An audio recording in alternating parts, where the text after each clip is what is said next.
J'ai pris une position d'achat durant la PM session aujourd'hui. Donc vous avez les exécutions qui sont par ici, qui m'a rapporté au total 7560 $.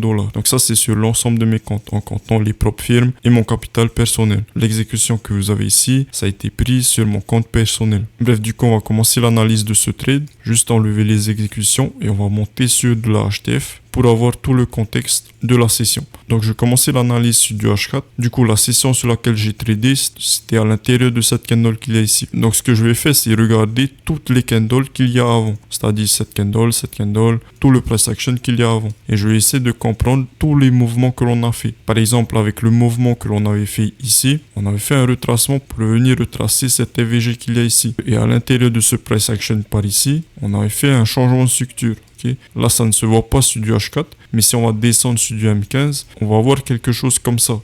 Okay.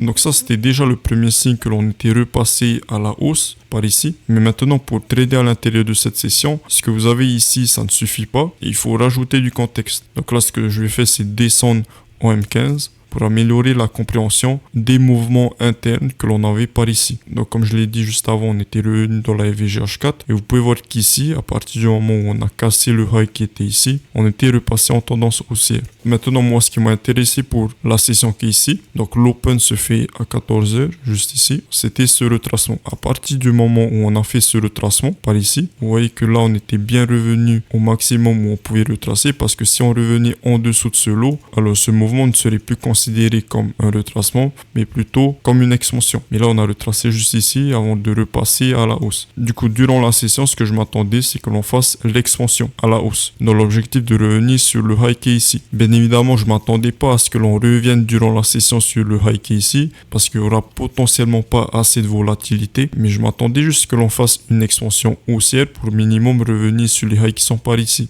Okay. Du coup, là, on a établi notre contexte. Maintenant, ce que je vais faire, c'est framer l'entrée de mes trades. Moi, ce que je vais toujours attendre pour entrer en position sur le marché, c'est un retracement. S'il n'y a pas de retracement, je ne vais pas aller chercher le prix alors qu'il est en expansion. Par exemple, si on clôture cette candle ici et que j'entre par ici, je sais automatiquement que j'aurai plus assez de risque-reward lorsque je vais me positionner sur le marché. C'est pour ça que j'attends toujours une phase de retracement pour me positionner. Je vais juste noter ce lot ici parce que c'était primordial pour la compréhension de ce que l'on a fait juste ici. Et on va dropper sur du M1. Et je vais d'ailleurs aussi marquer les draws on equity, donc les niveaux sur lesquels le prix peut se diriger. Donc le prix pouvait revenir juste ici et juste ici. Donc maintenant je vais dropper sur du M1. Donc alors là on est sur du M1 et vous voyez un petit peu mieux ce que l'on fait. Du coup juste avant la session, donc je rappelle, la session se fait, l'open de la session se fait à 14h juste ici. Et juste avant la session, qu'est-ce que l'on a fait? On avait fait un swing low juste ici avant de faire l'expansion pour venir faire un retracement. Et c'est exactement ce retracement là que j'attendais. Une fois que j'ai vu que cette candle ici réagissait à la hausse, je me suis positionné sur la candle qu'il y a ici. Donc j'avais mis mon entrée juste ici